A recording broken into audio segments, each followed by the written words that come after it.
Greetings to you. I am Louis Farrakhan, the national representative of the Honorable Elijah Muhammad, the eternal leader of the Nation of Islam and the great preacher of freedom, justice, and equality to black people in America and oppressed people throughout the earth, and a great warner to America and the nations of the earth. It is a great honor, a great privilege, and a great pleasure for us to come to you via radio or television or social media to bring to you a very, very timely message. The title of this message, starting in January 2013, will carry through for the whole year. And that title was given to us by the Honorable Elijah Muhammad, The Time and What Must Be Done. This is a great subject, and each of us who are viewing this telecast or this radio broadcast has something that you and I must do in order to escape the consequences of the time. There is a verse or surah or chapter in the Quran that I shall quote as the basis for this year-long subject. It reads, Bismillah ar-Rahman ar-Rahim. In the name of Allah, the Beneficent, the Merciful. By the time, surely man is in loss except those who believe and do good and enjoin one another to truth and enjoin one another to patience.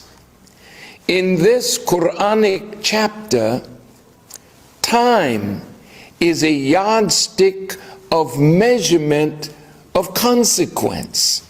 By the time, surely man is in loss. So the time will determine whether we lose, whether we win, whether we live, or whether we die, whether we suffer privation, or whether we grow in prosperity. It all depends on what we do with the knowledge of the time. The Honorable Elijah Muhammad said to us that we're not dealing with time with the solar system. We're dealing with the time of a people and a civilization whose time has come to an end.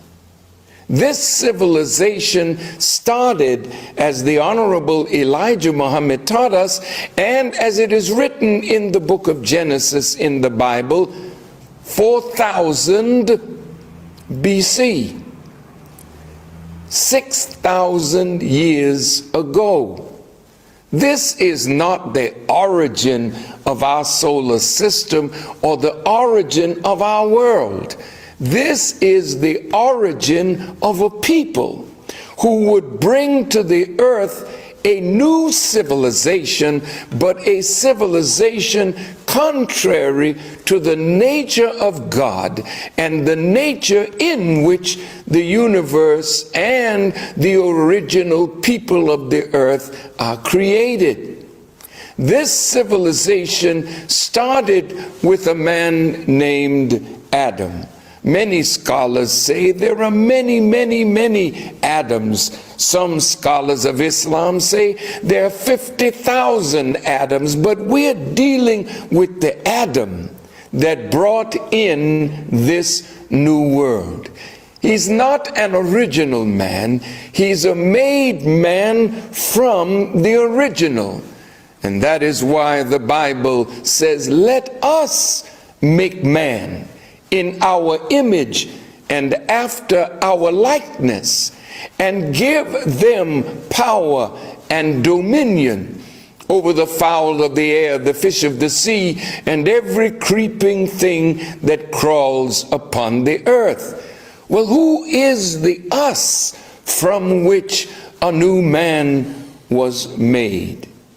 The Honorable Elijah Muhammad taught us, and scientists bear witness, that the us are the pre-Adamites, and the pre-Adamites are the aboriginal people of the earth. The aboriginal people are the dark people of the earth, the black man and woman of the earth, from which every species of human being has come. Let us make man in our image and after our likeness. But after they were made, they were given power and dominion to rule over that which they came from. So in the Bible it is written, children are their oppressors and women rule over them. Children meaning a new people on our planet. The Honorable Elijah Muhammad has taught us, and the scholars and scientists bear witness, that this new people are the Caucasian people. They are on our planet. They were given a season to rule and to dominate, but not to rule with righteousness, but to rule with other than righteousness. And that rule was going to be for 6,000 years.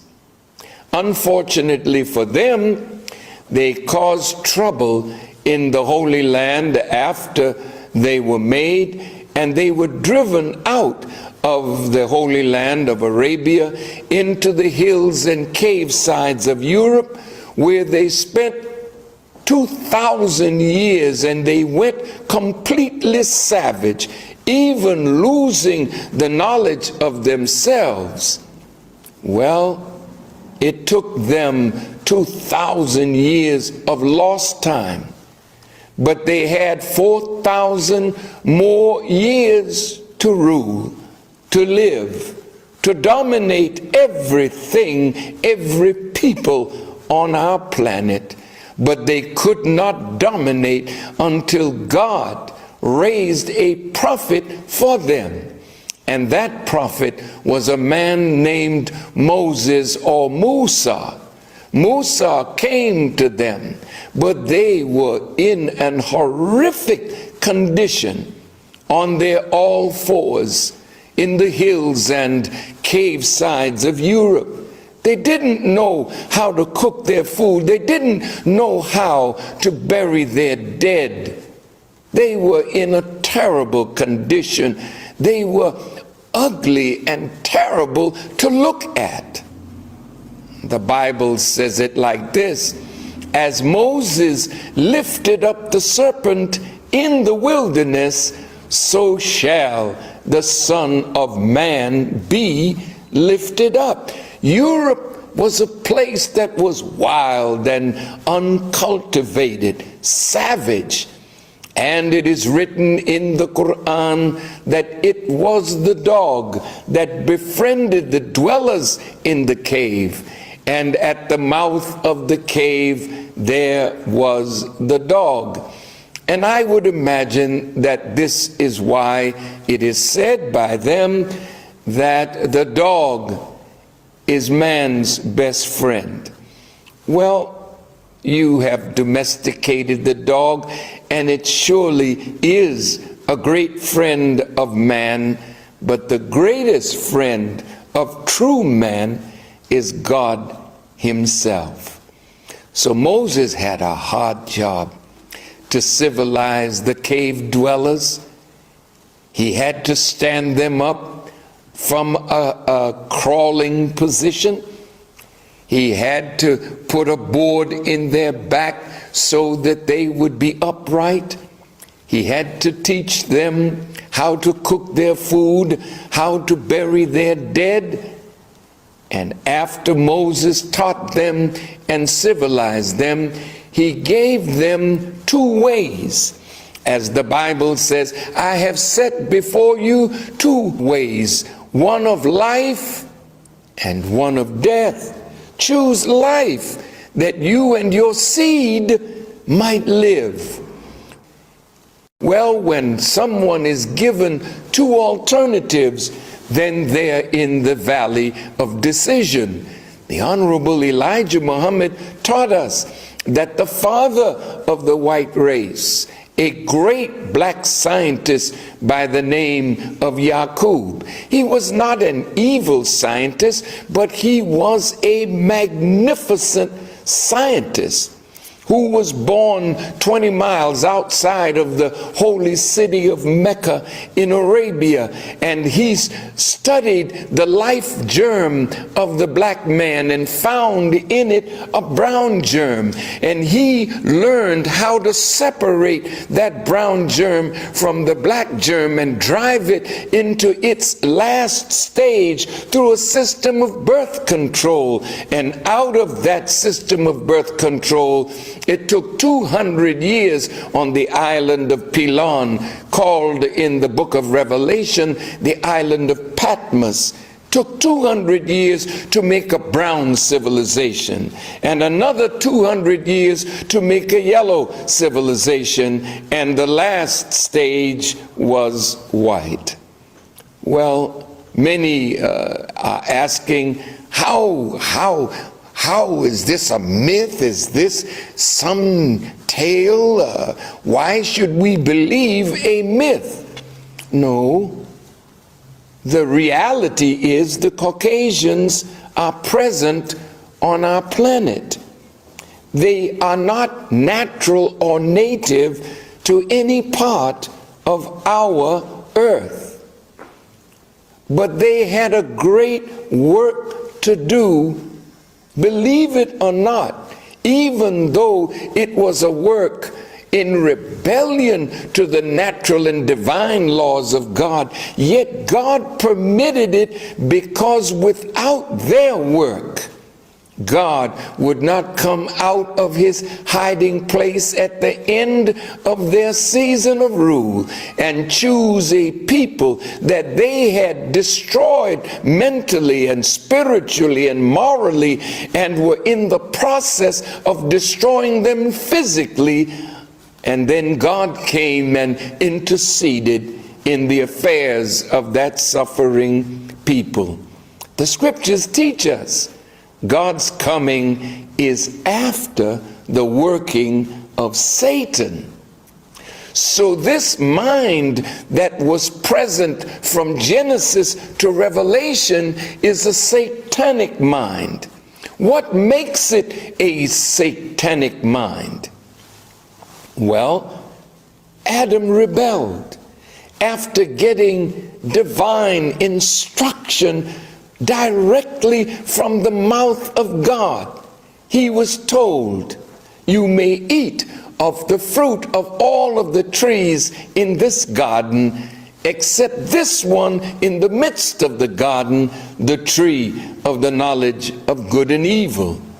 After having direct instructions from God, Adam was deceived by Satan of himself.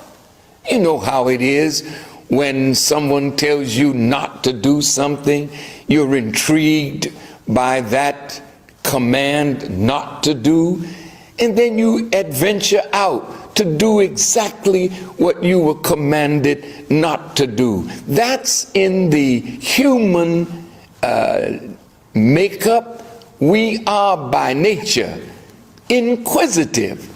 And so when our parents instruct us, I don't want you to go here, I don't want you to go there, I don't want you to play with this one or that one, usually we end up doing the very thing that we were told not to do. But there are always consequences for rebellion, and the greatest consequences of all are when we are given a direct order from God Himself, and then we choose to disobey. Adam chose to disobey. So the scripture says, as by one man sin entered into the world, and death came also by sin. All have sinned, so death has passed to all men. Remember our subject now. It's the time and what must be done. Well, of the 6,000 years, we have already lost 2,000 for the made man in the hills and cave sides of Europe. But Musa came and taught them some of the forgotten technology of their father Yaqub, but he also taught them the righteousness of the Torah. Now they had to choose which one are you going to use as a guide for your life. If you choose the righteousness of the Torah, then you will live. You will escape that which comes at the end of the 6,000 years of your rule. But if you choose to follow the tricks and lies of Yaqub, then there will be an end to that world of evil, and there will be an end to that people who are called Satan, that has deceived the entire world. So from Moses, you had 1,700 years of people trying to live by the law of Moses. But after 1,700 years, 300 years before the birth of Jesus, a man named Nimrod was born. And Nimrod broke the civilization of Moses and sent the people into the greatest form of rebellion. And that means that when Jesus came, he came into a world of total darkness and rebellion to the word, will, and way of God. Now, Jesus was 2,000 years too soon to bring about an end to the civilization of wickedness. Jesus came to the Jews, and unfortunately, they rejected him. He came to guide the Jewish people back to the good path of Moses, but he was rejected. And when he learned that he was 2,000 years too soon to set up the kingdom of God, he decided to give his life for the truth that he taught. But Jesus talked about one coming after him. He said one would come, but would come in his name. He would verify the truth that Jesus taught. But that one that would come after the working of Satan would come to end the world of Satan and end the dominion and power of the rule of those who followed Satan. You know, brothers and sisters, it's very interesting in the church, particularly the Catholic Church, they talk about original sin. Original sin that the Catholics believe is born into the nature of the human being. You're right, but you're wrong. The Honorable Elijah Muhammad said, original sin is born into the nature of the made man who rebelled against God. But the nature of the original man is obedience to the will of God. And this is why the Holy Quran teaches us that every human being is by nature a Muslim, born in the nature of submission to the will of God, all except the rebellious devil. Well, the time and what must be done.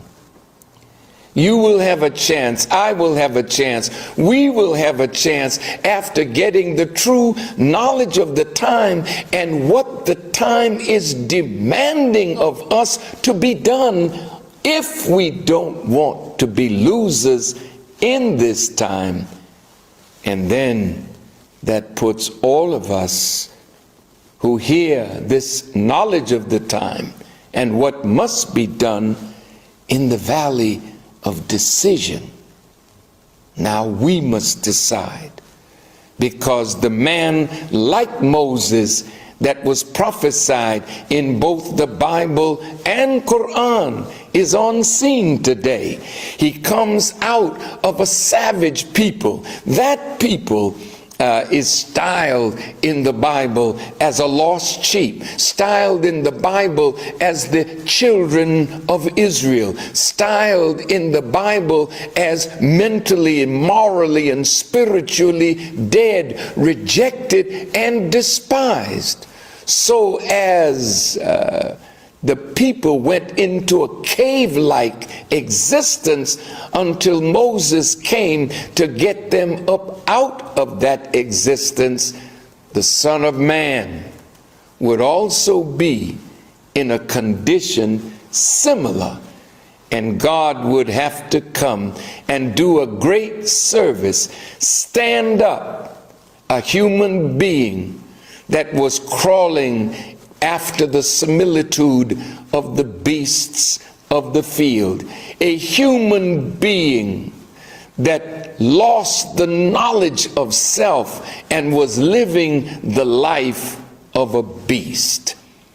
Well, the Bible in the book of Revelation, as well as in the book of Daniel, talks about 4 beasts. It's not really talking about animals, a lion, a leopard, a bear. No, no, no. It's talking about nations that have become like beasts. As the beast preys upon weak things and devours the weak to live, it has no moral consciousness. So these 4 great beasts have devoured human beings on our planet, devoured their nations, devoured their resources, and have preyed upon the weak of the world. The Western world has done this to all the darker people of the earth after they came out of the hills and cave sides of Europe. There in Europe, they went into darkness again. Remember the tribes that were in Europe, all of these tribes that were fighting and killing each other in their savagery. Yet they were one people, but different ethnicities of that one people. And there in Europe, they came together, tribes, they formed England, tribes formed France, tribes formed Germany, tribes formed Russia, tribes formed the European community. But even then, they needed to be awakened. And so after Muhammad came, peace be upon him, 6 centuries after Jesus, in the year 570 AD, Muhammad was born. And Muhammad and his followers brought the light of Islam to Europe. And that light from Muhammad and his followers caused the Renaissance of Europe. And then the Europeans came out of the confines of Europe. As the Bible says, they would be confined there for another 1,000 years. But after that 1,000 years, they would be let loose on the earth. And after that 1,000 years, bringing us up to about 500 years ago, the Europeans came out of Europe after fighting 100 years war among themselves. They came out of Europe and went into the Western Hemisphere, and they captured the native people. And then they brought our fathers out of Africa into the Western Hemisphere, not to be citizens, but to be the burden bearers of the citizens of this brand new Western world. Those of us that were brought to the Caribbean, others were brought into Central and South America, but the worst treatment was afforded to that black man and woman that was brought to the shores of what is now called the United States of America. The first black people to arrive, as the Honorable Elijah Muhammad taught us, it was not in 1619, as the historians tell us, but he said, and history bears witness, it was in the year 1555 by an English trader named John Hawkins or John Hopkins. And that English trader brought us here, the first slaves, on a ship named Jesus. When the ship went back to get more slaves, the slaves would wander down to the shores looking for that ship. And they would say, "You can have all this world. Just give me that ship, Jesus, that would take me back to our native land and people." But little did those slaves know that it would be 4 centuries before the real ship Jesus, God in person, would come after them to deliver them from the bondage of their oppressors.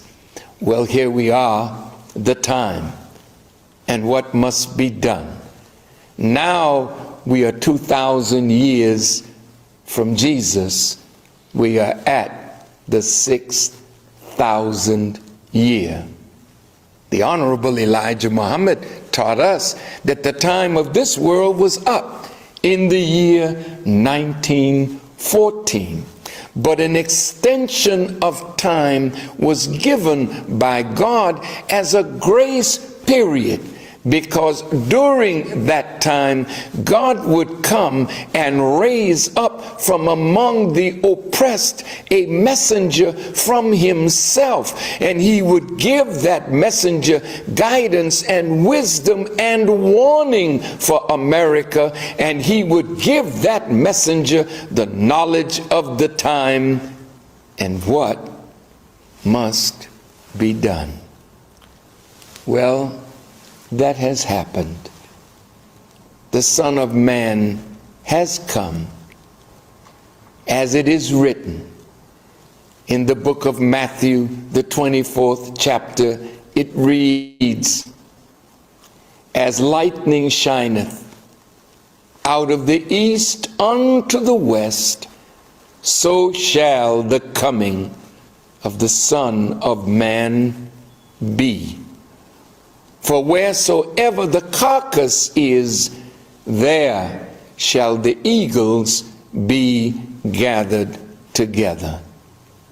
America is that place, and the black people in America are the sons of men that have been killed mentally by 310 years of chattel slavery, where our names, our language, our culture, our history, our religion, and our God were stripped from us. And our original parents were killed so that they would never be able to teach us our names, our language, and give us our religion. Go and study what Alex Haley found out.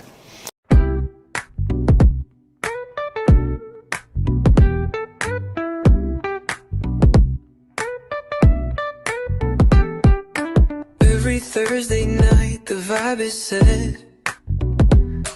Brother Leo and Sister Claudia, you won't forget. They're bringing truth, they're bringing light. Tune in, let them spark your mind tonight. The Imagination Show. Oh, every Thursday let it flow. Oh, Brother Leo, Sister Claudia, in the glow. It's the place to be, you already know. They talk that talk, they walk the walk. Breaking it down, no need for small talk. Wisdom flying like the eagle's soar. You'll leave with more than you came here for. Open your heart, let your mind expand. Feel the rhythm, take a stand. The Imagination Show. Oh, every Thursday let it flow. Oh, Brother Leo, Sister Claudia, in the glow. It's the place to be, you already know. Open your heart, let your mind expand. Feel the rhythm, take a stand. The Imagination Show. Oh, every Thursday let it flow. Oh, Brother Leo, Sister Claudia, in the glow. It's the place to be, you already know.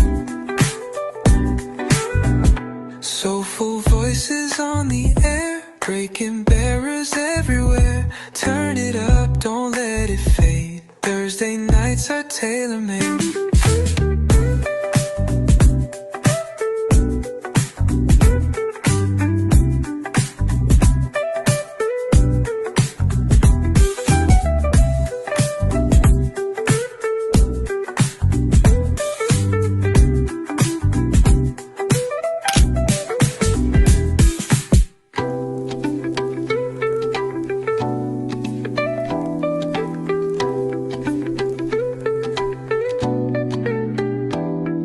Soulful voices on the air, breaking barriers everywhere.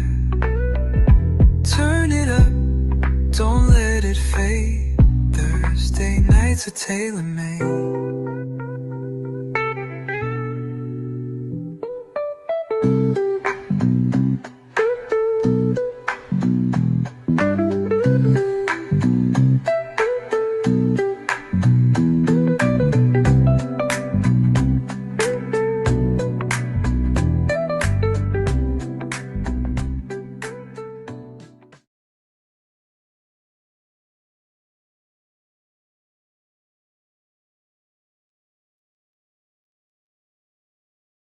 Okay, beautiful.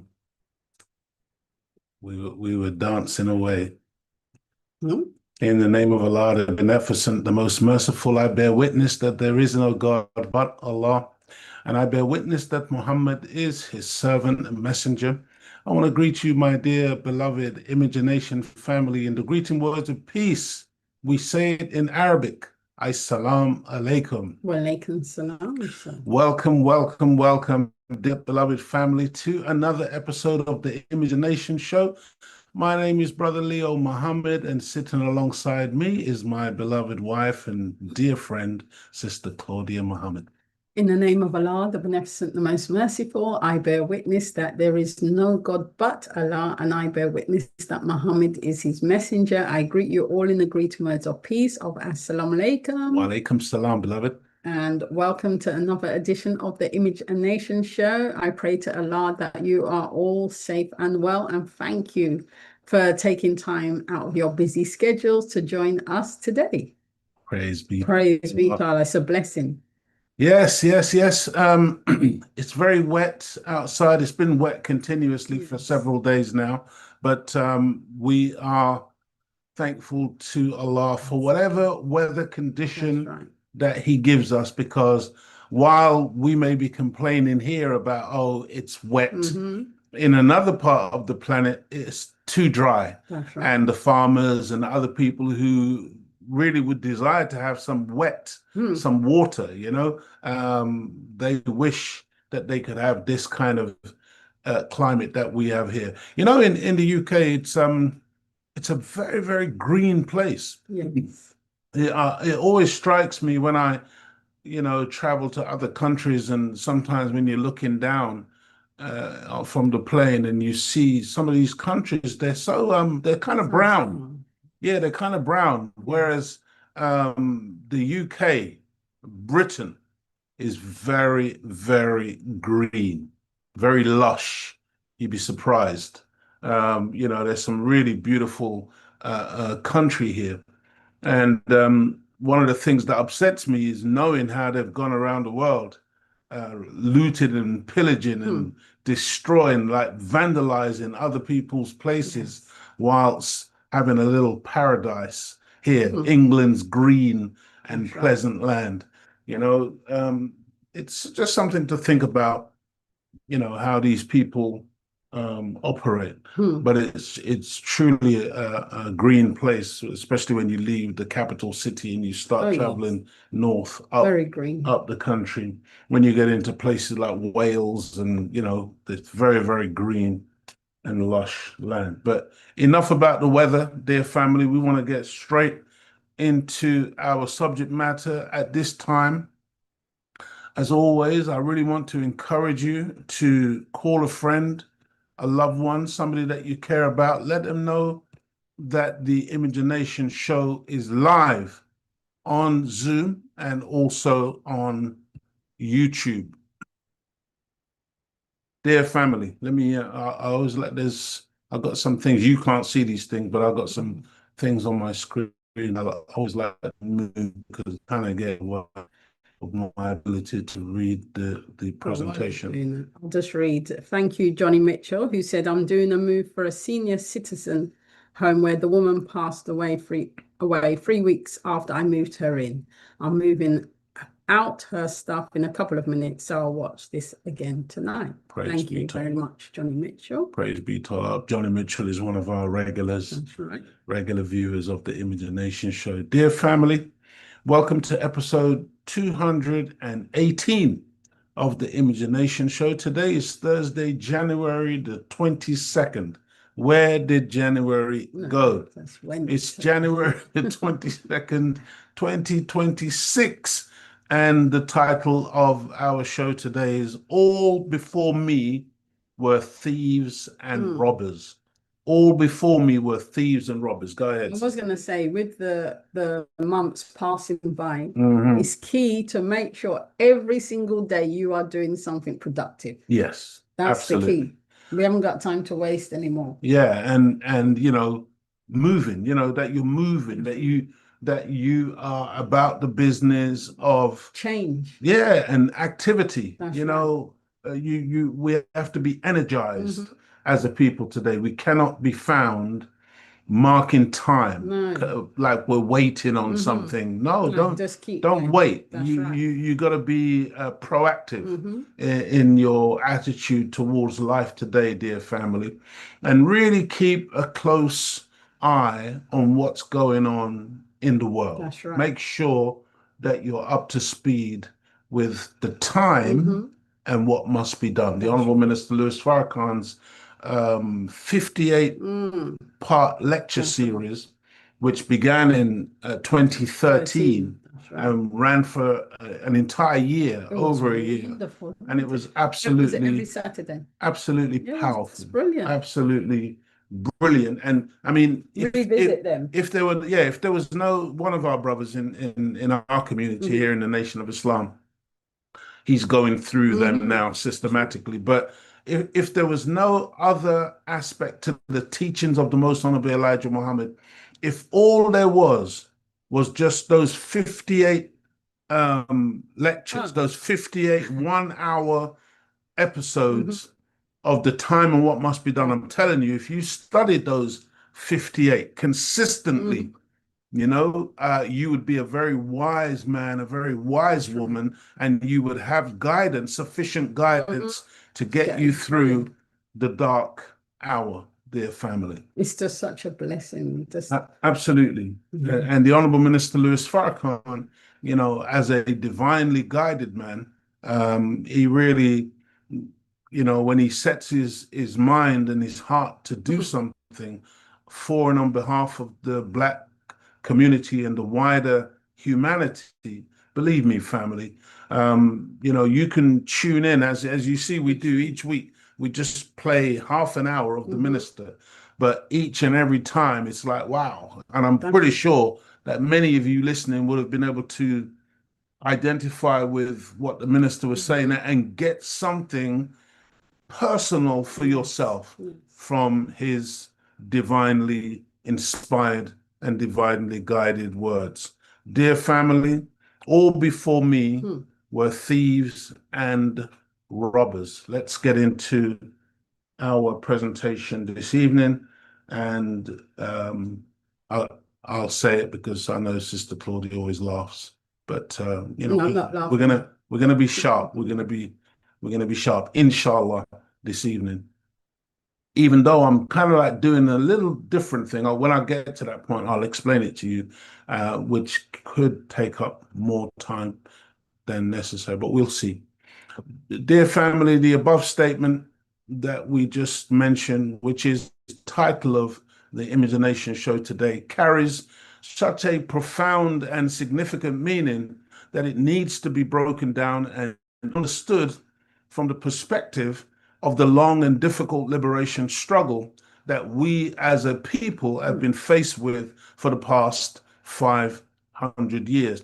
Some of us have watched while others have participated in utter despair, seeing our leaders rise and fall, promise, then deceive us, start and not finished, lift us up and then let us down, all because they were not anointed or appointed by God to be the one. What you're looking at on the screen here is a book written by our great, dear, beloved brother Jibril Muhammad, where he said, "This is the one. This is the one." That's right.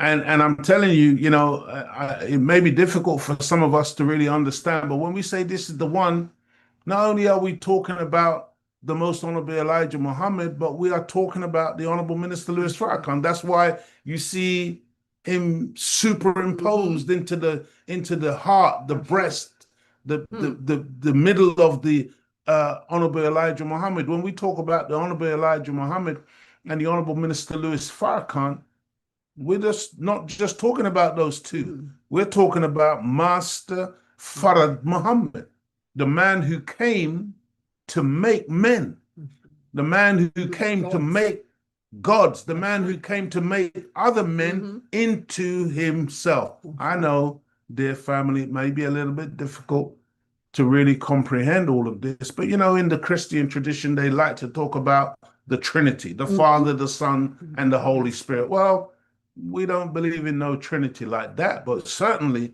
when it comes to Fard and Elijah and Farrakhan, yeah, man, there you got your Trinity. You see where the hearts and the minds of these men have become one. That's what we're talking about. So, dear family, the book says this is the one, and then further down, Brother Jibril writes, "We need not look for another." This is very, very important. And bearing in mind the title of today's presentation, all before me were thieves and robbers. We need not look for another, you see, because one is now come. And we're going to really show to the best of our ability why this one is so critically important to us as a people, and why we don't have to go searching around looking for this one and that one, and this clue and that clue. We really have been given everything that we need today as a people, if we would only come to that realization. There have been, and there still are, many of our people, both male and female, who are honest and sincere in their efforts to positively impact our liberation, dear family, by using their skills and talents, whether those skills and talents are God-given or learned through life experiences. But unfortunately, they, because we don't leave ourselves out of the equation, they still end up looking or sounding like thieves and robbers while we remain ignorant of God's true identity and the real identity of his and our adversary, in brackets, enemy, who cannot just be sidestepped, but must be revealed, confronted, and defeated. Understand what we're saying, dear beloved family. It's critically important that we appreciate today that, many people have tried to do something on our behalf, but in reality, they have failed because they have not really understood what was ranged against them, what type of enemy they were dealing with, and the fact that they didn't understand that this enemy is one who is written in the scriptures.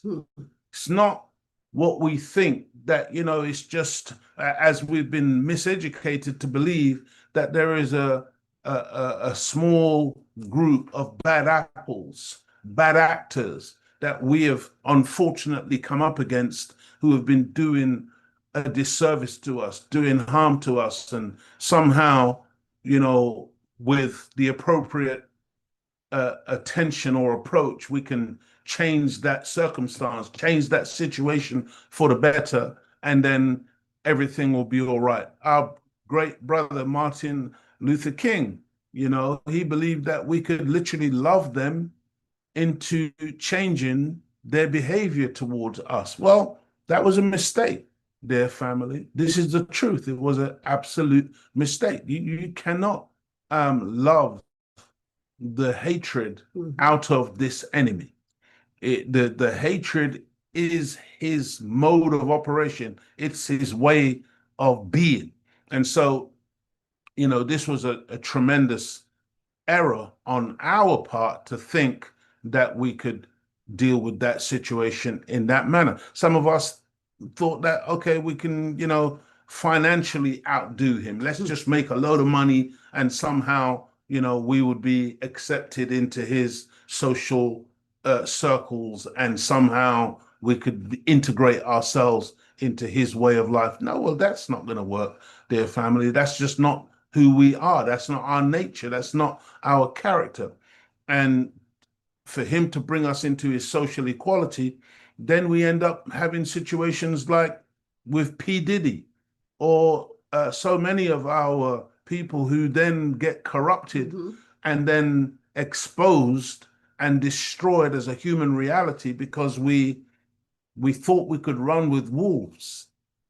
We can't do that, dear family. We've got to manifest who we are, which is a human being coming from God, you see, with a righteous character by nature. That's who we are. And everything else is going to fail. everything else that we try. And we're taught in the teachings of the Most Honorable Elijah Muhammad in the Nation of Islam that Islam comes after everything else has failed. But remember, because again, some of us, so we say Islam, you start thinking Arabs, you start thinking Pakistanis. Stop it, man. Islam simply means peace and submission to the will of God. See, so that's what comes after we've tried everything else.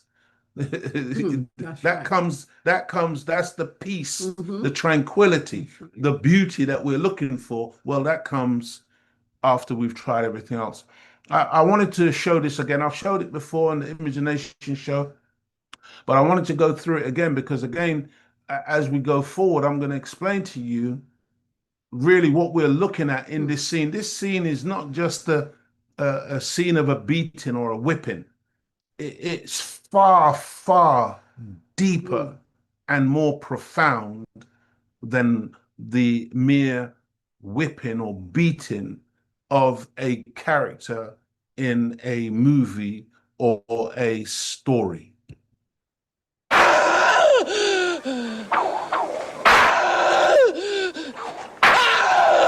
James, your name is Toby. I want to hear you say it. Your name is Toby. You're going to learn to say your name. Let me hear you say it. What's your name? Kunta Kinte.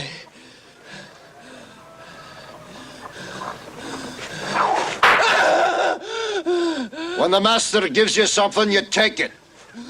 He gave you a name. It's a nice name.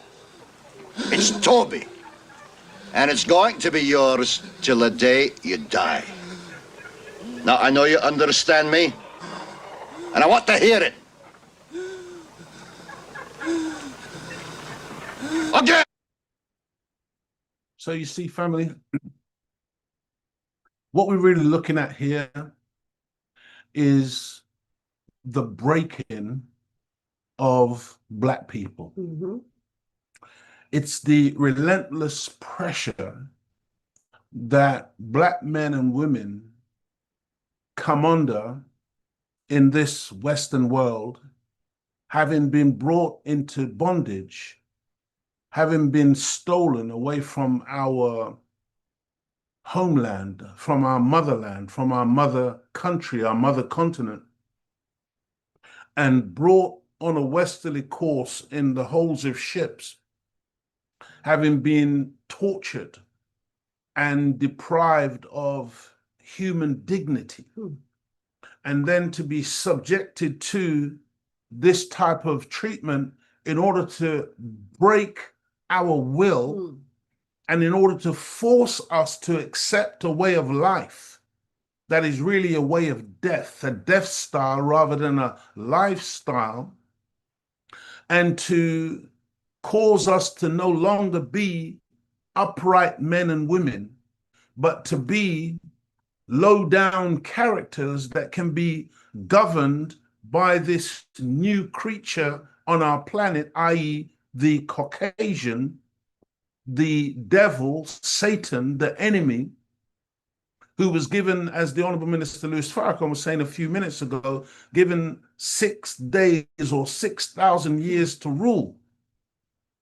And whether we appreciate it or not, when you see the relentless propaganda campaigns and media campaigns which have been launched against the Honorable Minister Louis Farrakhan, against the Honorable Elijah Muhammad, against the Nation of Islam, these are examples of the whipping that you are observing.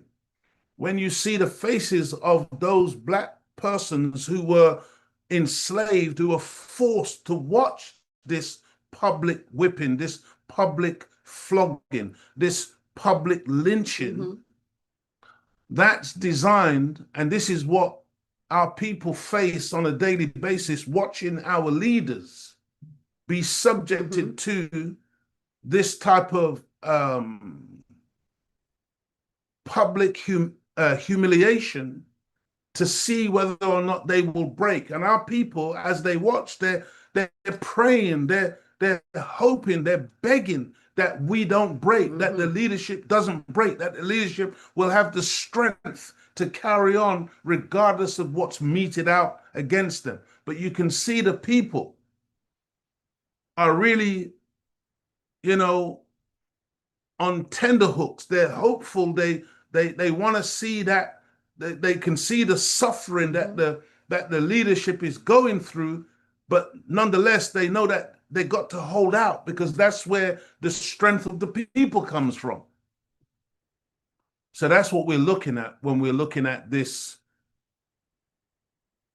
slave maker trying to force his name onto this African whose name is Kunta Kenti, trying to force him to accept the name Toby, which most of us today who are called Smith, Jones, Robinson, Green, Brown, you know, these are not our names. These are names that was forced. And once we accept the name, it means that we no longer belong to ourselves. We no longer belong to God. That's why in the Nation of Islam, part of our process of coming, we have to get rid of the slave master's name. We can't keep that name. That's why we become X. See? But, you know, family, go ahead, sister. I'm saying I really hope that we understand why this scene is so important, because it's not just a man being whipped. That's right. It's much deeper than that. And this is a never-ending process with the enemy. When you look at what's going on in Burkina Faso, he's been Ibrahim Traore has been whipped. When you see what's going on in all of these, when you last week when we showed you Jesse Jackson running for the presidency, and then he comes under all of that pressure to repudiate his number one benefactor and supporter, the Honorable Minister Louis Farrakhan. That's the whipping, that's the public lynching, and it never stops. And we've got to learn how to resist the devil, that he will flee from us and not capitulate and give in and bow to the pressure that is being exerted against us. Go ahead, sister. Yeah, I was going to say that's why we need our own schools, because right in when our children are babies going to these schools, is Satan's educational system that they're following. So in that, breaking our children, they've said what maths we should do. They said what English. They say what science, physics, biology. They've set that agenda for us so that when we're older, we're still slaves to them, because we're still following that system of education, that we're not being taught how to make a business for yourself. Children aren't taught how to save money, how to invest, all these things. Financial literacy. All they're taught is to stay in this system that we're in. And this is what we must do now. Break out of that system. Think with God's mind, not Satan's mind, because it's there to break us. So then that's why are we getting children saying, oh, I'm a boy, when they're a girl? Just destroying right in the babies, destroying the mind. Now you're you're a female, but now you're saying you're a male as a child. It's just literally the children. So we must go out and save our children and separate. Your children are better off at home. Absolutely. Homeschool, beloved. Homeschool. Even if it means you sacrificing, not having the lifestyle that you would like to have for your children or for yourself. If one of you, if you're not working, that's why you have to do for self, because to destroy the children is to destroy our future. Our future, beloved. Our future. So important. But now you're seeing God's names coming up with the children, even though people who may not be Muslim, practicing Muslims, or the names that they're coming with. They're Giving not their having, children. yeah, Exactly. those names. Jamal and Yeah, and they're not giving their children, they don't call them Henry yes, and Tommy. yes, Yes. yes. So All the names are it's all changing. LaQuisha, and they're Yes, trying to because our nature demands right, that the right. name should fit the person more That's and right. be more akin to that Eastern expression, That's- you see? that's And right. that's our nature coming out, even though we've been under this madness for That's so right. long. For so long, it's still there in us to Wow. break. We got to break free. Family, And can I just say, go ahead. you see, just watching that, this is what we're all going to face Absolutely. right now. Everybody's going to be tested. Where will you be the one to stand up That's and right. tell the truth to set our people free? That's right. Or to set the world free? That's right. Every one of us is going to be faced with a test That's like right. this, family.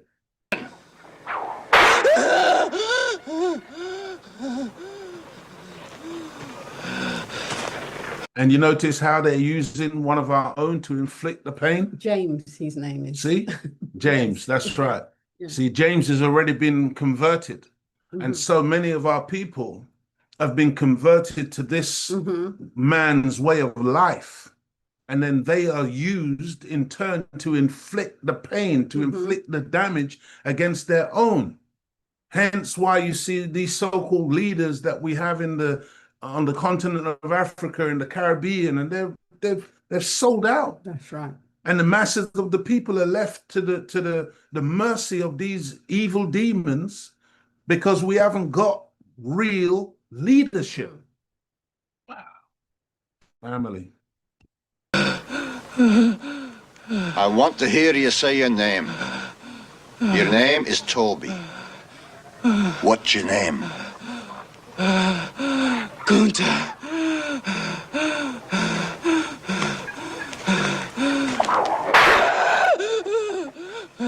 Lord God, help that boy.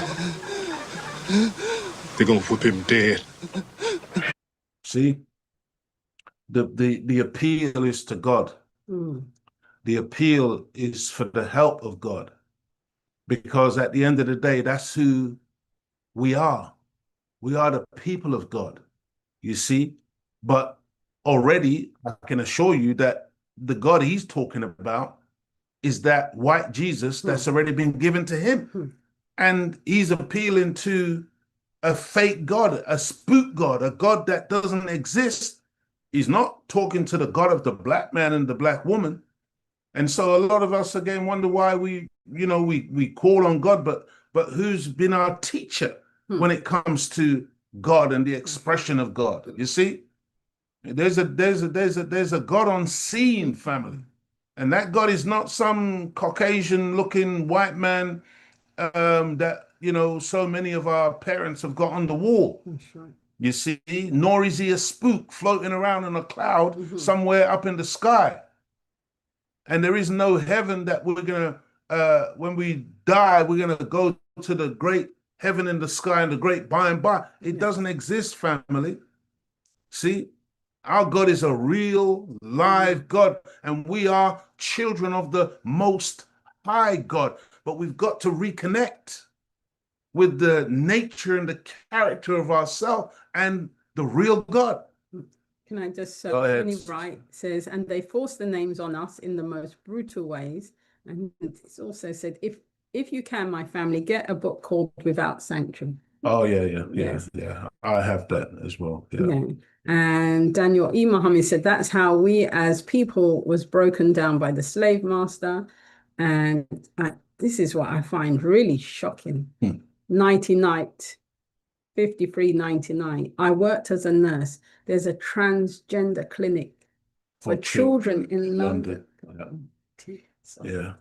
The evil, evil knows no bounds, family. What's your name? Say it. Toby. Who are you? Say your name. And it's the other thing that I find really sad is how, despite all of the evil and the brutality, really reflecting on what Annie Wright said in relation to how they forced the brutality, how many of us just want to forget. Yes. Yes. let's not think about it. No, family, you got to reignite a fire in your belly. See, what you got to understand is that hundreds of thousands, literally millions of Black people, original people, African people, beautiful Black brothers and sisters were brutalized to death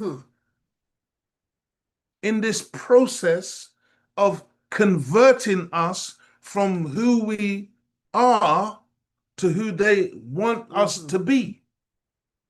And it wasn't done in any nice way. It wasn't, you got to understand, man, that you can't turn around and say you're going to love a people like that after they've done what they've done. You see, otherwise, then we're just, we're like that battered wife who all of her friends can see what's going on because every time she comes out of the house, she's wearing those dark glasses and you can just see the bruises, what she's trying to hide under the shades or whatever. And you can see that she looks haggard because she's constantly getting beaten up when this idiot comes home drunk. And the friends are saying, look, you need to leave him. But she's convinced herself that she loves him and that he loves her. And somehow this abuse that he's inflicted on her is somehow some kind of mistake or accident. Yes. When they say, you don't know him, how I know Oh, him. God. He's all right. Oh, my God. You don't know the white man, how I know him. He's all right. Yeah, because I live next door to one and he's so nice. My goodness, family.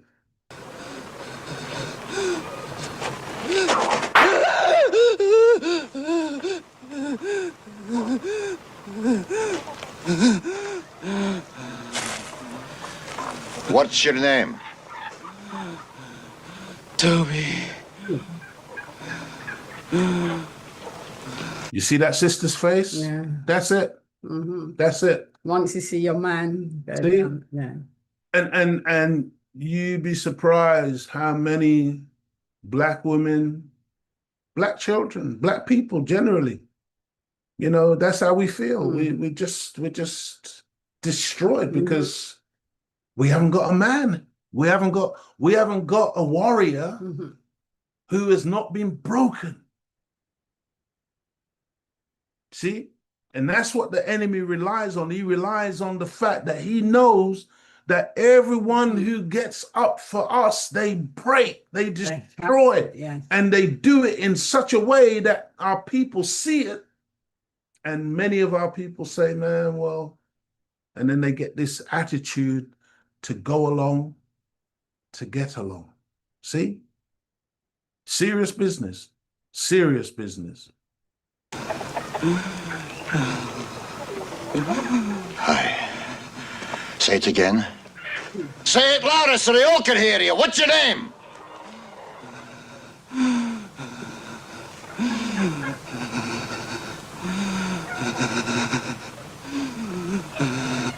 Toby. My name is Toby. Hi. That's a good nigger. And then you imagine when you hear us now saying, my nigger, using that language to describe a Black man or a Black woman, nigger? What's wrong with us? That's how harmful this thing was that was done, to the point now where we're embracing that slur, that slander, that filth, and causing that to now be our identity. Now that's my dog. That's my nigger. Family, I really want us to appreciate that. See, for a lot of people, I've heard it, oh, you lot talking about all that Black stuff. Let me tell you something. That black stuff has not even been mentioned. We haven't even begun. You don't even understand just how much it's going to take to undo this brain poison that has been inflicted on the black world and the black community, and how necessary it is for us to have our own schools and to have our own communities and to have our separate way of life so that we can actually begin to heal some of this harm that's been done, that's been inflicted. Because, man, I'm telling you, you don't understand how deep this goes and how the legacy of it today is walking around all around us, and we don't even understand what we're looking at. This is serious business, dear family. Serious business. And, you know, as I say always, the Imagination Show is really a call to action. It's a call to action. We're calling our people to get up and do something for ourselves.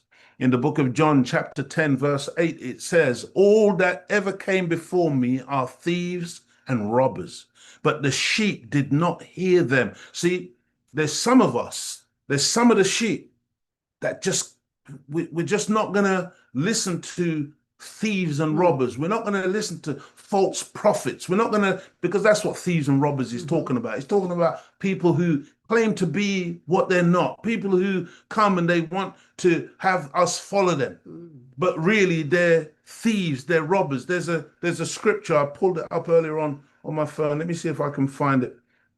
In the book of Malachi, chapter 3, verse 8, it asks the question, will a man rob God? Yes. And the answer is definitively yes. See, you know, when we say thieves and robbers, one of the interpretations of it is, you know, where we refuse to give charity, where we refuse to help our brother or our sister. That's a thief, that's a robber, because it's, you know, am I my brother's keeper? Yes, you are. We're family, we're bone of each other's bone, blood of each other's blood. But when we adopt this Caucasian mentality that says, I'm all right, Jack, this individualism mentality where now I'm going to take care of business for me, but I don't give a damn about my people, my family, my children. Because, you know, imagine the things that some of us do. What it shows is that we actually don't care about the future, as Sister Claudia said, because the children are the future. So if we're not looking out, if we're not preparing a way for them, do you understand that in the black world that so many generations, each generation is like starting anew, starting afresh, because we're not laying any kind of foundation for our children to be able to mount up on and launch themselves from. Look, man, all that ever came before me are thieves and robbers, but the sheep did not hear them. And these three represent one. One mind, one heart, one God, one destiny, man. And in chapter 10, verse 11, it says, I am the good shepherd. The good shepherd giveth his life for the sheep. See, until you got leadership, dear family, that are willing to die for the cause, then I'm telling you, we ain't got no leadership. We have no leadership who are not prepared to die for the cause. So, you know, all of these people that some of us have got standing in front of us on a daily, you know, weekly, monthly, yearly basis, talking about their leading this and they're leading that, and they want to lead, you know, you need to test them, man. You need to really test the spirit, see how far they're willing to go. Because I'm telling you, the vast majority, they don't want to suffer one piece of privation, much less endanger their life, be prepared to lose their life. That's the only kind of leadership that we need today. You see? But unfortunately, we haven't got those kind of shepherds. Minister list. Yeah, well, you know who's like that. We've got. Yeah. We know who's like that. That's right. But no, we don't have that kind of leadership. But that's the kind of leadership we need. And if you can't find that leadership, you've got to become that leadership, dear family. You've got to be that leadership. I've got to be that leadership. We must know who and what we're up against and be ready to embrace the principle of freedom or death. Brothers and sisters, I really don't care who does or does not like what I'm about to say. But based on the spirit and the physical presence of Almighty God Allah in the person of Master Farad Muhammad, I'm of the firm conviction that the young 37-year-old Captain Ibrahim Traore has been inspired and raised by God for the liberation of the people and the continent of Africa. And this is why I want us to watch, listen, and analyze his recent speech after yet another coup and assassination attempt on his life. Just before we go into that, I don't know if you can, how clearly you can see this image, but this image is awesome. This is one of the images taken from the Muhammad Speaks newspaper of the Nation of Islam under the leadership of the Honorable Elijah Muhammad.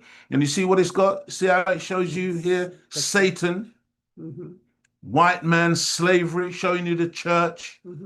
You see, and our people lining up to go. And then on the other side here, it says, or God, Satan or God. And it says, God's freedom. See, and it shows you the mosque with the Muslim sisters in their whites and a soldier standing there and some soldiers lining up to go inside, black soldiers. And I'm saying, man, you know, brothers and sisters, we've all got to become soldiers for our own liberation. I'm going to go into this and I'm going to try and get through it as quick as I can, but I really want us to listen to this speech, and I just want us to feel the spirit of this young man, because this is the type of leadership that is required today for us to go free. My fellow citizens of Burkina Faso, brothers and sisters across Africa, sons and daughters of Africa in the diaspora, good evening. Tonight I speak to you from the office of the President. For 7 days I have been silent. Tonight I break that silence. What I am about to share with you is not easy to hear, but it is necessary. I ask only that you listen with an open heart. Let me begin with what happened. 7 days ago, a bullet passed inches from my head. I heard it before, I felt it. The crack of the rifle, the whistle of the round cutting through the air, the strange silence that follows when death comes that close. My security detail threw me to the ground. Someone was screaming. I remember thinking with an odd clarity, so this is how it ends. But it didn't end. The bullet missed. The coup failed. And for 7 days I have been silent. Not because I was hiding. Not because I was afraid. But because I needed to understand what that bullet really meant. What they were really trying to kill. Tonight I speak to you. Not as your president, though that is the office I hold. Not as your leader, though that is the responsibility you have given me. I speak as a son of Africa who has looked death in the face and lived to ask the question, what were they really trying to kill? Let me be clear, they were not trying to kill Ibrahim Traore. I am just one man. I will die someday, bullet or no bullet, we all will. No, they were trying to kill an idea whose time has come, an idea that terrifies them more than any army ever could. The idea is this: Africa can be free. Africa deserves dignity. Africans can govern themselves without masters, without puppets, without selling our souls for aid. That idea is what they fear. That idea is what they tried to murder with that bullet. And that idea, my brothers and sisters across this continent and in the diaspora, that idea cannot die. Not from bullets, not from coups, not from threats. Ideas die only when we stop believing in them, when we give up. When we accept that things will never change. And I am here tonight to tell you I have not given up, and neither should you. I need you to understand something. This is not the first time. They killed Patrice Lumumba in Congo, a visionary who dared to say Congo's wealth belongs to Congolese people. They tortured him. They tried to erase him from history. They killed Thomas Sankara right here in our region. The man who renamed our country Burkina Faso, land of upright people. The man who proved that Africa could be honest, could be clean, could serve its people. They murdered him on the 15th of October, 1987. This is the pattern. Any African leader who refuses to be a puppet, who refuses to sell out his people, who dares to say our resources are ours, they eliminate him. The methods change. Sometimes it's assassination. Sometimes it's a coup.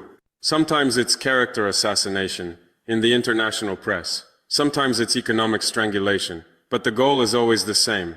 Remove the leader who will not obey. 7 days ago they tried to add my name to that list. But here is what they never understand. You can kill the messenger, but you cannot kill the message. Lumumba died, but his idea lives. Sankara died, but his legacy grows stronger every year. They think if they remove the person, they remove the problem. They are wrong. The problem from their perspective is not me. The problem is that millions of young Africans now believe what I believe. The problem is that a new generation refuses to accept colonization in any form. The way the Honorable Minister Louis Farrakhan has said it in the past is you can kill the flesh, but you can never kill the idea. See, this, dear family, man, if we could just appreciate that this young 37-year-old really understands. Can you feel the humility in this brother? Let's continue. The problem is that the idea of African dignity has taken root, and no bullet can uproot it. But my brothers and sisters, I must tell you something difficult. Something we don't like to admit. Yes, external forces have oppressed us. Yes, they continue to exploit us. Yes, they try to control us. But they cannot succeed without help. They cannot succeed without Africans who open the door for them. There is a disease in African politics. A loss of what Professor... When do you ever hear any leader, apart from the leadership in the Nation of Islam, when you ever hear any leaders, black people talk to our people straight talk, straight language, man, breaking it down the way it is so that our people, there is no ambiguity, our people can see clearly No confusion. what the problem is here. See? Because Dracula cannot come into the house unless somebody opens a window for him or a door for him. And this is the problem, dear family. It lies with our so-called people who allow an enemy in to destroy this type of leadership. Cannot succeed without help. They cannot succeed without Africans who open the door for them. There is a disease in African politics. A loss of what Professor P.O.W.E.R Lumumba calls political hygiene. Look at our continent. We are the richest in natural resources. The Democratic Republic of Congo alone sits on $34 trillion worth of minerals. 34 trillion, and yet Congo's people are among the poorest on earth. Children go hungry while their country's wealth enriches others. Why? Because leaders chose power over people. Because they became looters on an industrial scale. I must ask myself every day, am I immune to this disease? Or will I too become infected? Listen. Because here is the truth about power. It whispers to you. It tells you that you are special, that you are indispensable, that only you can save your country, that any action is justified if it keeps you in control. Every dictator in history started by believing he was different. Every corrupt leader started by telling himself just this once, just for security, just to maintain stability. Small compromises become bigger ones. One arrested journalist becomes hundreds. One stolen dollar becomes millions. One broken promise becomes a broken nation. This is how the disease spreads. And here is the connection we must understand. The enemy outside can only enter when the door inside is already open. External forces, and I will not name them all because they know who they are, cannot control us without Africans who sell us out. Those who view Africa as a chessboard cannot move their pieces without African leaders willing to be pawns. Those who benefit from our division cannot keep us divided unless we allow it. When we allow corruption at home, we invite neocolonialism from abroad. When we tolerate leaders who steal, we surrender our independence. When we accept business as usual, we lose our sovereignty. This is the trap. They corrupt our leaders. Our leaders sell us out. Then they point at the corruption and say, see, Africans cannot govern themselves. They need our help. No, we do not need their help. We need to stop helping them rob us. I say this not to blame outsiders for all our problems. We must own our failures. But I also say, we see you, we know your playbook, and we will no longer play your game. Let me tell you about 3 moments I have faced, 3 tests that every African leader faces. 3 temptations that determine whether we serve our people or betray them. 2. Please listen, dear family. See, because this type of introspection, the only place I've ever known it to happen is in the Nation of Islam. It's in our studies called self-improvement, the basis for community development, where we're taught to stop pointing fingers out and looking out, but really to look at self and to ask ourselves the question, you see, to determine who we are, our own moral compass. And so please listen to our beautiful young brother talking to us in such an honest and transparent way about his own vulnerabilities, his own sensibility, his own appreciation of the dangers of this process of liberation. Weeks after I took office, my security chiefs came with a list of names. These people are plotting against you, they said. Opposition leaders, journalists, activists. We must arrest them now. Strike hard, strike fast, show strength. I looked at the list. Some were critics with legitimate concerns, others were simply people my officers didn't like. This is not the time for softness, my security chief insisted. If we don't act, they will organize against us. They will undo everything we've worked for. Imagine. Do you know that the Honorable Minister Louis Farrakhan has had people like that around him, trying to get him to do murder to people who have criticized the minister? The minister said, I'm not raised up to kill my people. I just want you to understand how, you know, some of us, we should never be given one iota of power. Because if we had power, man, there'd be a whole bunch of dead people everywhere. That's right. Because we haven't got the character to be able to sit in a seat of mercy, of real judgment. I hope you're listening, dear family. It was the first temptation to rule by fear, to silence dissent, to choose control over freedom. That night I could not sleep. I walked in my office for hours, that list on my desk staring at me. What if they're right, I thought. What if mercy is weakness? What if I'm being naive? For one moment, just one moment, I reached for my phone to call my security chief and say, do it, arrest them. My hand was on the phone. My finger was hovering over the call button, and then I stopped. I thought, this is what the old regime did. This is what we overthrew. If I arrest people for speech, for organizing, for criticizing me, I become exactly what I fought against. So I said no. My officers were furious. Some walked out in disgust. They thought I was weak. See, how many of us are prepared to upset our inner circle? How many of us are prepared to say no to those that we think are our friends and we're so close and we're going to go along with some corruption or some madness just to please? Because no. How many of us can really put a moral compass there whereby we're going to do that which is right, that which is just, that which is lawful, that which is right, as opposed to going along with some crowd to try and please somebody who has got some vendetta that he's now going to use you to fulfill for him or her. You got to be so careful. Got to be so careful, family. And this is in the this study process. slide 17, isn't Study- it? When you're dissatisfied with, they were dissatisfied, Judas was dissatisfied with Jesus. Jesus, yes. And this is what we have to handle, dissatisfaction. Faction. How do you handle it? That's right. How do you handle it? Mixed feelings and controversy. How do you handle it? But I met with some of those people on the list instead. And you know what I discovered? Most weren't plotting against me. They had concerns about policies. They wanted to help, not destroy. By listening, instead of arresting, I made allies instead of enemies. This is my first commitment to you. I will not rule by the fist. I will not silence dissent. I will not arrest people for criticism. The revolution that crushes its critics is not a revolution, it is just a new dictatorship with a different name.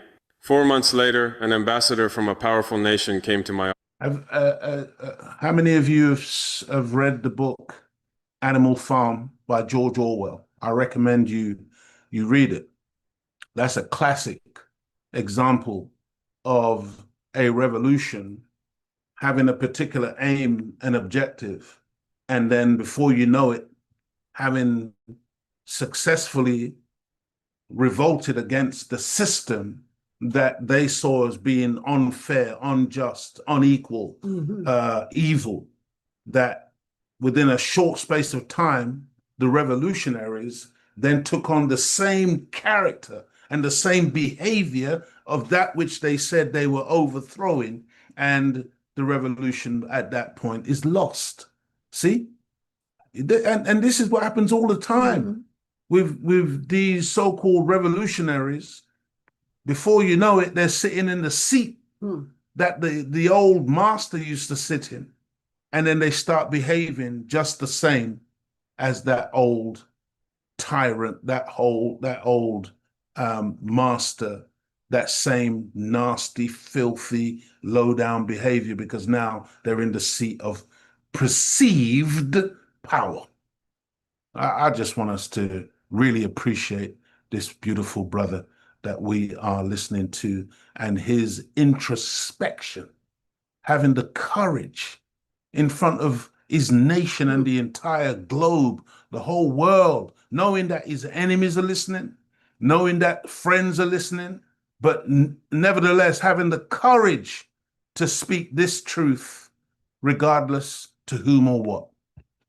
Its critics is not a revolution, it is just a new dictatorship with a different name. 4 months later, an ambassador from a powerful nation came to my office. He was all smiles, all diplomacy. He brought a beautiful offer. We want to normalize relations, he said.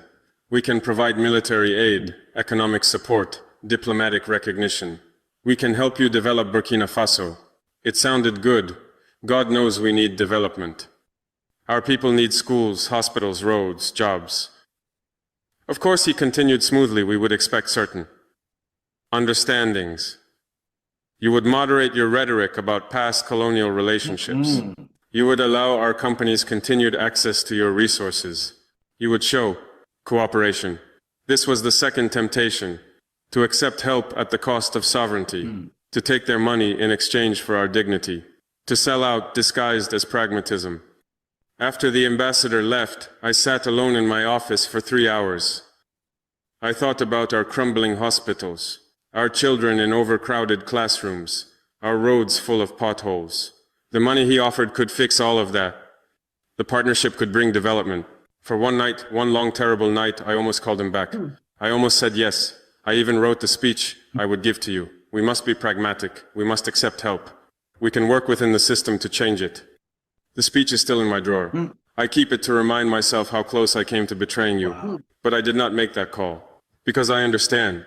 There are no free gifts. There are only different prices. They don't want partnership. They want control with better public relations. I said no. And the consequences came quickly. Aid was withheld. Recognition was delayed. My advisors questioned my judgment. But here's what we did instead. We chose the harder path, the path of dignity. They want our gold. We will sell them jewelry. Who will choose the uphill road? See? Ain't no easy way to this, dear family. The scripture says struggle is ordained. See? That's why it's hard for a woman to give birth. Ain't no easy process to come into this life. It's hard, man. It's hard for a plant to push its way up out of that soil and then to face the elements and to survive and then bear fruit. That's a process that God has put in place. Stop this seeking the easy way all the time. There's no such thing, family. That shortcut always leads to a long, long, long road. Withheld. Recognition was delayed. My advisors questioned my judgment. But here's what we did instead. We chose the harder path, the path of dignity. They want our gold. We will sell them jewelry, not ore. They want our cotton. We will sell them finished garments, not raw fiber. They want our mangoes. They will buy processed products, not raw fruit. We add value here. We create jobs here. We build wealth here. 6 months ago, we launched our first gold processing facility in Ouagadougou. For the first time in our history, we're not just exporting raw ore. We're making jewelry, adding value, creating skilled jobs. 3 months ago, we broke ground on the Sankara Agricultural Processing Hub. We will process cotton, cashews, and mangoes right here, instead of shipping them raw to Europe at cheap prices and buying them back as finished products at inflated costs. Last month, we signed agreements with Mali and Niger to create a regional solar energy alliance. We have 300 days of sunshine a year.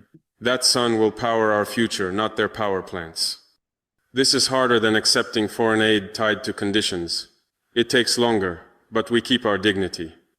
This is my second commitment to you. I will not sell our sovereignty, not for money, not for weapons, not for recognition. Better to be poor and free than comfortable and colonized. 11 months after taking power, I faced the hardest test. One of my closest allies, a man who fought beside me in the revolution, who risked his life for this cause, was credibly accused of corruption. Taking bribes from contractors, using his position for personal enrichment. Everyone told me to protect him. He's been loyal. Did you hear what he said, though? He was credibly accused of corruption. In other words, there was evidence, there was proof of this brother's corruption, who is a loyal friend, who is somebody that he had fought with alongside. But now what are you going to do about this? Taking power, I faced the hardest test. One of my closest allies, a man who fought beside me in the revolution, who risked his life for this cause, was credibly accused of corruption. Taking bribes from contractors, using his position for personal enrichment. Everyone told me to protect him. He's been loyal, they said. He fought for the revolution. One mistake shouldn't destroy him. If you abandon him, others will lose faith in your loyalty. This was the third temptation, to choose friendship over justice, to protect the corrupt because they are ours, to let loyalty blind us to betrayal. That night, after I confronted him, after I heard him admit what he'd done and begged me to overlook it, I broke down. I sat at my desk and I wept. Not for show, not for dramatics. I wept because I was about to destroy a friendship. I was about to hurt someone I loved. I almost changed my mind. I almost called the prosecutor and said, "Drop the case." I told myself. He made one mistake. Everyone makes mistakes. Isn't forgiveness a virtue? Isn't loyalty important? But then I thought of Thomas Sankara. After Sankara died, those who came after him protected the corrupt. They put friendship above principle. They said, "These are our brothers, we cannot abandon them." And everything Sankara built crumbled. The revolution became a joke. The people lost faith. I thought of the people my friends stole from. The roads not built with that money. The schools not funded. The trust betrayed. And I knew. Some forgiveness enables injustice. Some mercy creates more suffering. Some loyalty is just another name for complicity. I stripped him of his position. I referred him for prosecution. I lost a friend. People said I was cold, disloyal, heartless. But I sent a message. This revolution is real. No one is above a... Do we realize what it means to be in leadership? Do we understand how difficult a place that is? And how so many crave to be the leader, crave to be in charge, and they haven't the character to lead. They haven't, because their character's low down. See, this is a high moral character you're observing here. Not easy. That's right. Because whatever he does, he's going to get criticism.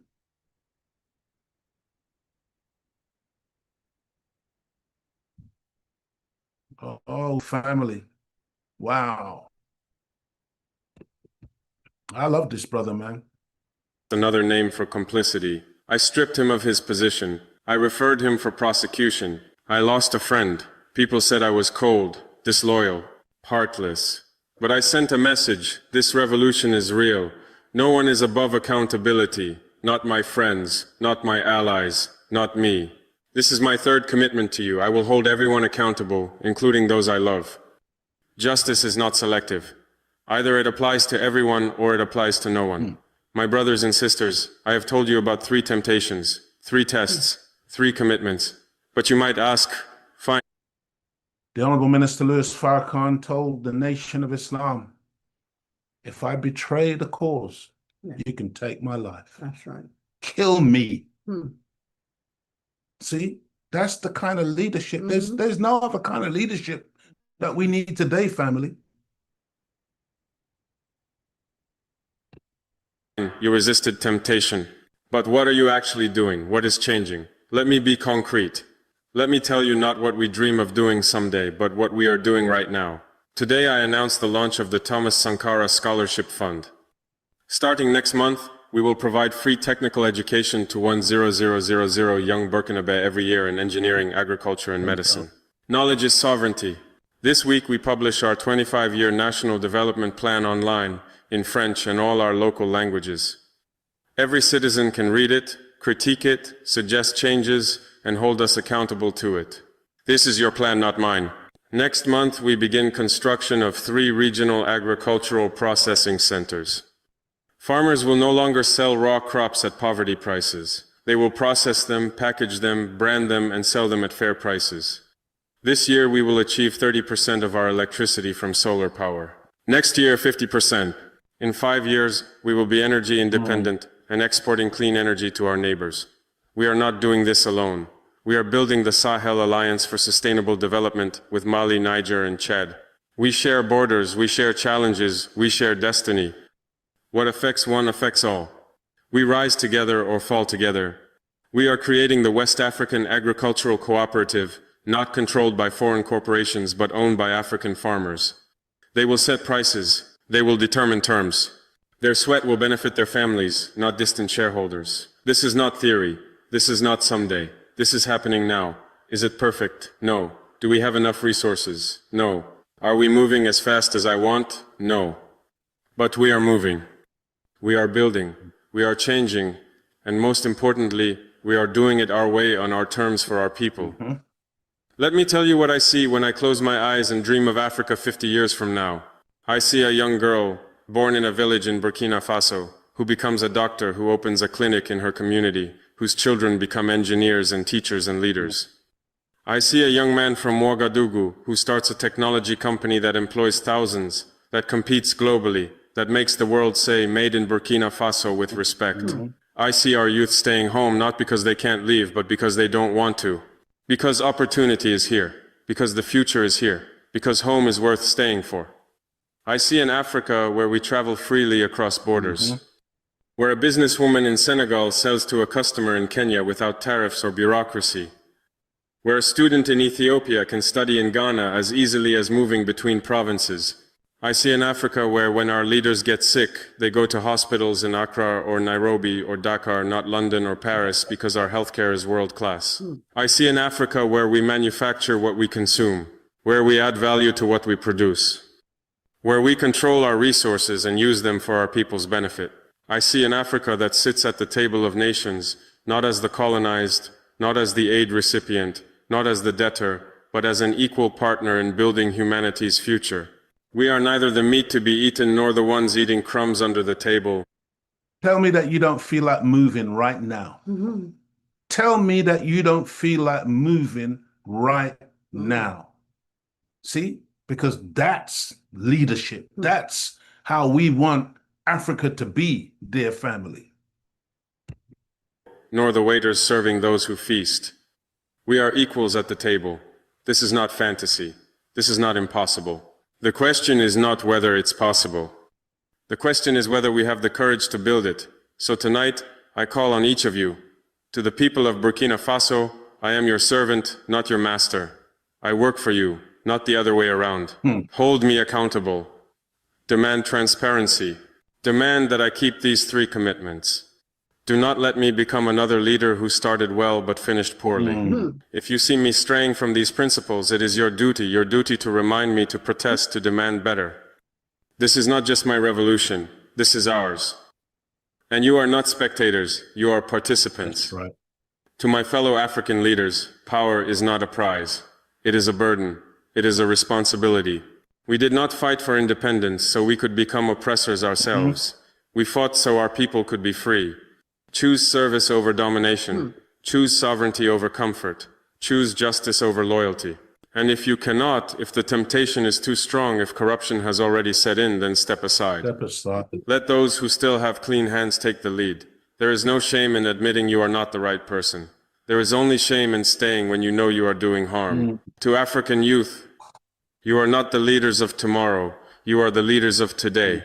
Do not wait for us to fix things. We have already failed in many ways. Learn from our mistakes, but do not repeat them. Study, organize, build, create, innovate, start businesses.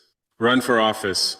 Hold us accountable, push us, challenge us. And when your time comes to lead, and it is coming soon, do better than we did. The future belongs to you. The question is, what will you do with it? To the African diaspora, my brothers and sisters in America, in Europe, in the Caribbean, you are not separate from us. Distance does not erase identity. You are African. Every year you send home $95 billion in remittances. $95 billion. More than all the foreign aid Africa receives combined. Your money keeps families alive. It builds houses. It pays school fees. And we are grateful. But imagine if we didn't just receive money. Imagine if we received you, your medical expertise, your engineering skills, your business networks, your technological knowledge, your global perspective combined with African roots. We are creating diaspora economic zones, special areas where you can start businesses with tax incentives, streamlined regulations, and protection of investment. Bring your knowledge, bring your capital, bring your networks. We don't need you to abandon your lives abroad permanently. We need you to build bridges, spend 6 months here, 6 months there, train our young people, invest in our startups, connect our businesses to global markets, transfer technology, share expertise. This is not brain drain. Reversed, this is brain circulation. This is the best of both worlds. Starting next month, we launch the Diaspora Investment Portal, one transparent platform where you can invest in African startups, fund infrastructure projects, sponsor scholarships, and track every dollar you contribute. Full transparency, full accountability, your money, your choice, your impact. And in December, we host the first Pan-African Diaspora Summit in Ouagadougou.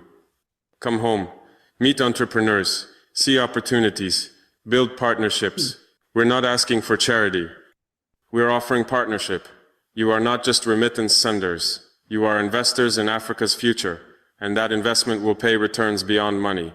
It will pay in dignity, in legacy, in knowing you helped build something that will outlast us all. Marcus Garvey knew this. W.E.B. Du Bois knew this. Malcolm X knew this. The freedom of black people anywhere is connected to the freedom of African people everywhere. You have a home. Africa is your home. And we are building a home worth coming back to. To those who sent the bullet, whoever you are, wherever you are, whatever your reasons, you failed, and you will keep failing.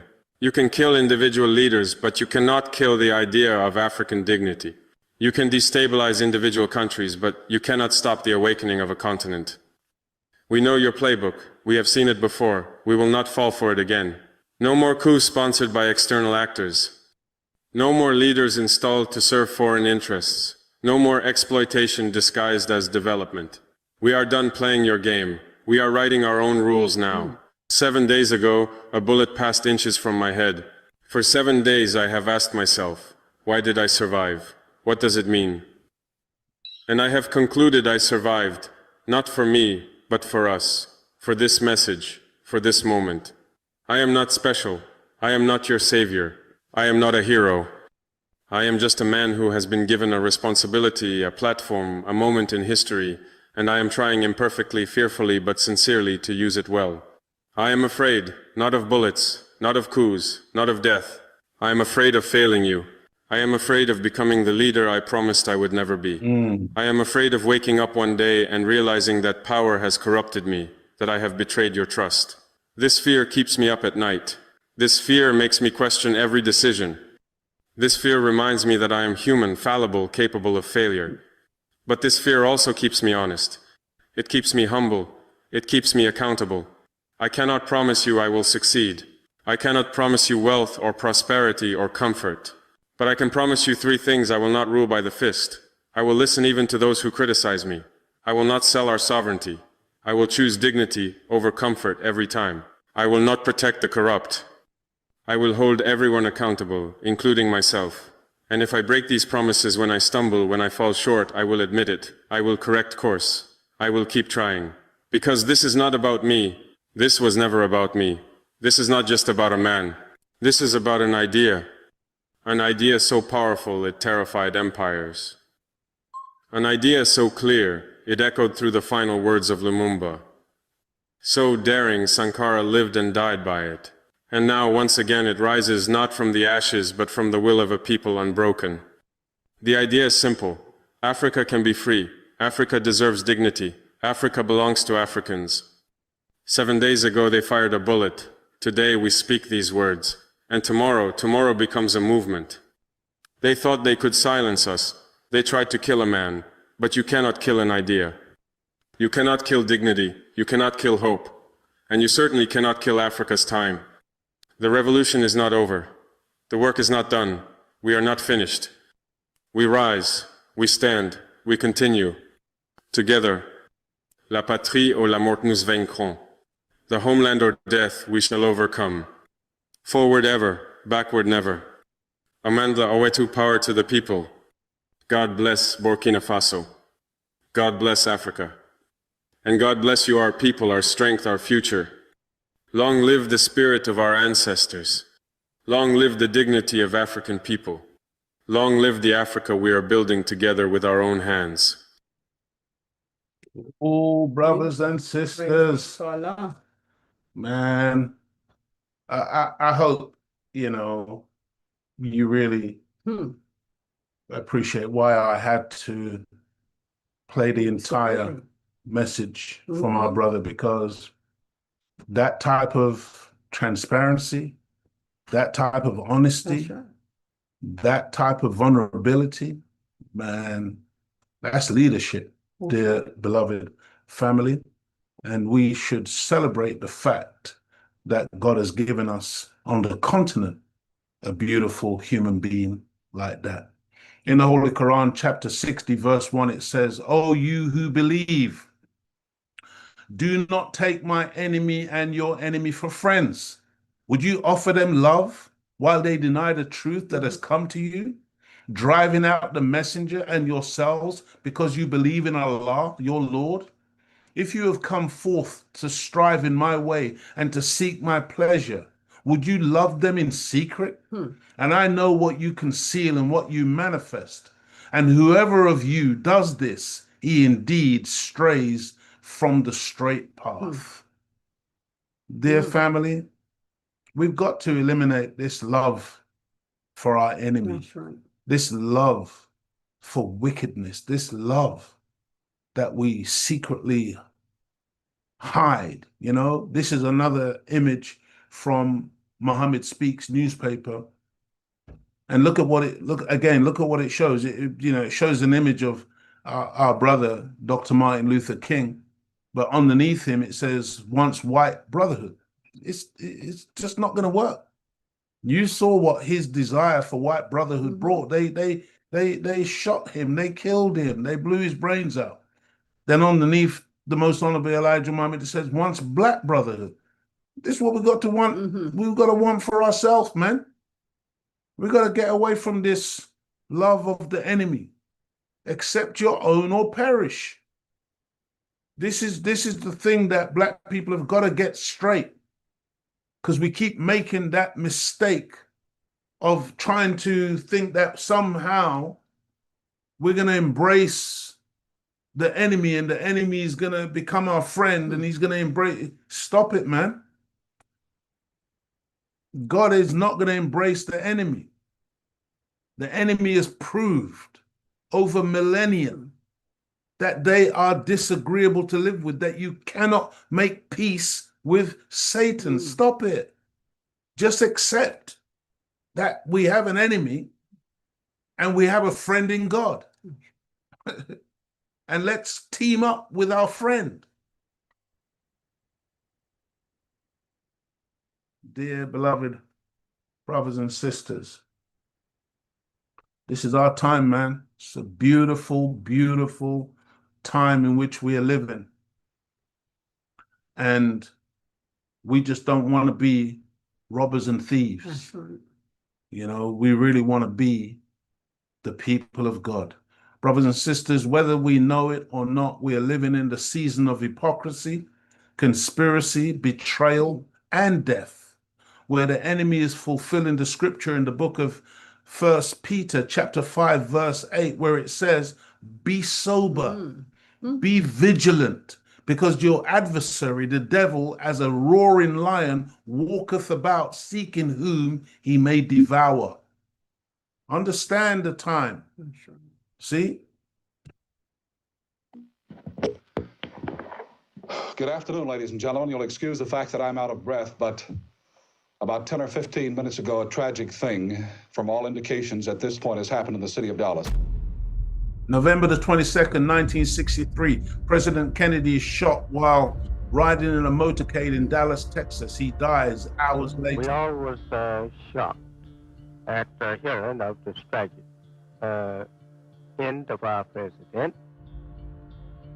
Because Kennedy is popular with African Americans, Elijah Muhammad orders Nation of Islam ministers not to comment on the assassination of Kennedy. Shocked over the president, we just suspend all public speaking this year. All public speaking was suspended. 2 weeks later, Malcolm X makes an appearance at Manhattan Center in New York City. During a questions and answer session, he speaks about the assassination. Elijah Muhammad suspends Malcolm from his duties as Nation of Islam minister. You were involved in a controversy some months ago with your leader. Well, I've been silent for the past 90 days because of some statements I made concerning the President of the United States, which were distorted. They were distorted? And yes. What did you say, Malcolm? Well, I said the same thing that everybody says, that his assassination was the result of the climate of hate. But only I said the chickens came home to roost, and which means the same thing. You feel that we're making progress in this? No. If you stick a knife in my back 9 inches and pull it out 6 inches, there's no progress. If you pull it all the way out, that's not progress. The progress is healing the wound that the blow made, and they haven't even begun to pull the knife out, much less try and heal the wound. They won't even admit the knife is there. You know, brothers and sisters, Brother Malcolm X was a beautiful, powerful human being that was raised by God and taught by the Most Honorable Elijah Muhammad. But you see, when we think that we have transcended the leadership that God gives us, and we make that kind of error where the Most Honorable Elijah Muhammad told the ministers not to say anything, and then Brother Malcolm 2 weeks after that instruction went and started talking, and these reporters, they know what they're doing when they're coming and sticking the camera in his face and putting a microphone there, trying to get him now to speak into that situation, talking about chickens coming home to roost. And I know many of you still don't get it. You still don't understand how obedience is the highest form of sacrifice, and why when God gives us divine leadership, man, these, you see, that's the danger again, when some of us, we get elevated a little bit and we think that we've arrived, we know it all. Telling you, family, that was a huge mistake.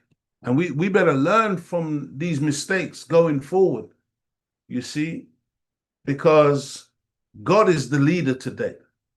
He's leading this process, and he gives us divine guidance and divine leadership. And we've got to learn humility and how to humble ourselves, man, and not think that, we know better. Unfortunately, despite all his greatness and boxing prowess within the ring, and his great courage in standing up against the American government in refusing to go and fight in the Vietnam War, all his bearing of witness to the teachings of the Most Honorable Elijah Muhammad on many shows and interviews, in the end, that wonderful, beautiful brother, Muhammad Ali, could not stay the course in the classroom of God, dying at the relatively young age of 74 years in 2016.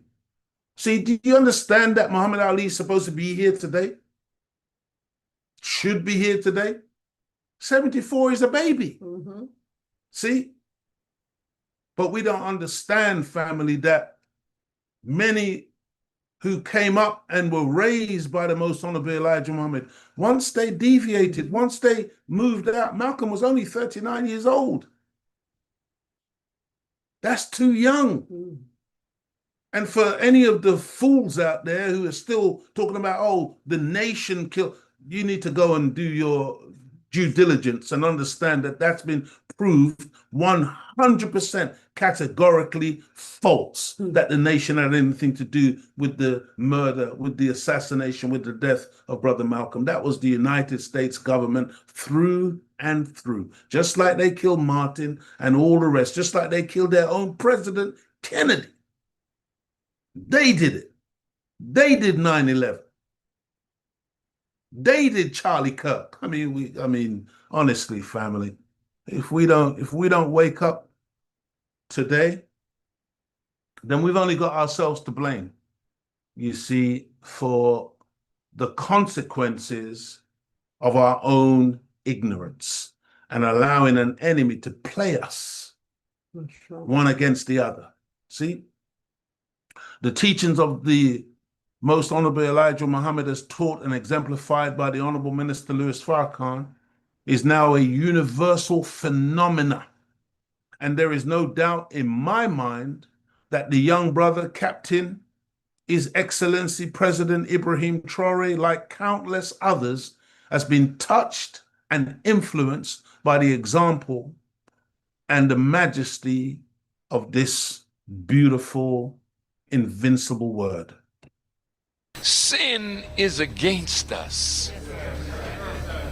Wickedness is not good for us. So when you can let Allah, God, come in, where when you move your tongue, it's His words. When you move your hands to teach others how to defend themselves, that's what God has given you, because you're living among your enemies. Go ahead. So you have to know how to fight. That's right. It's a must. And you must become skilled as fighters. But the first war, the greatest war, is with yourself. From the time that I got out of the car and met my son and got the report of the wonderful classes that were going on here and the response to the knowledge that was given,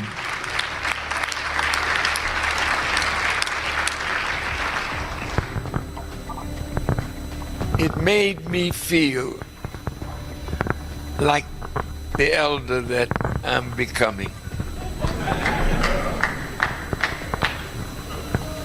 That our work was not in vain.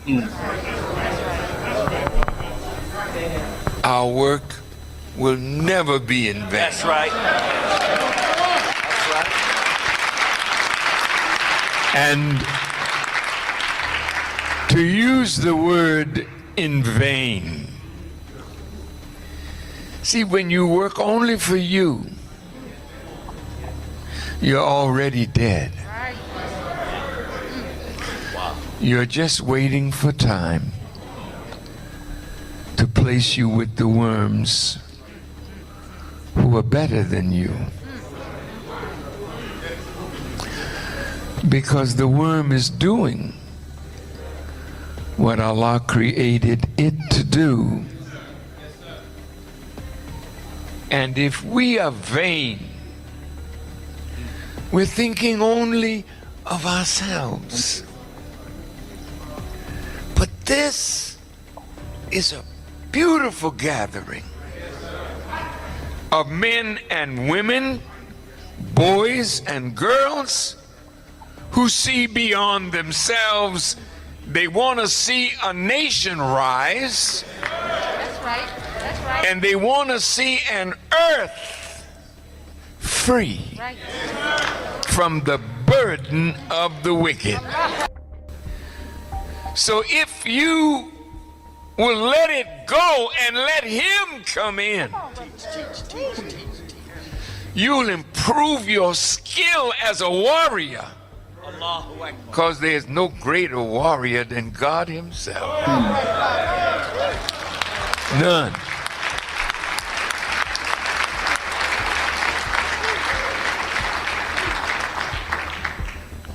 I close with this verse from the Quran. Set your face for religion, being upright. The nature made by Allah in which he has created the human being. And there is no altering his creation. Everything that functions in accord with its nature has the power of God to do and be itself.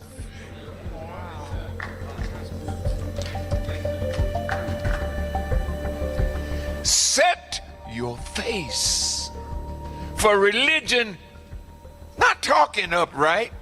Come on now. Come on now. Come on now. Not saying, well, tomorrow I'll be better.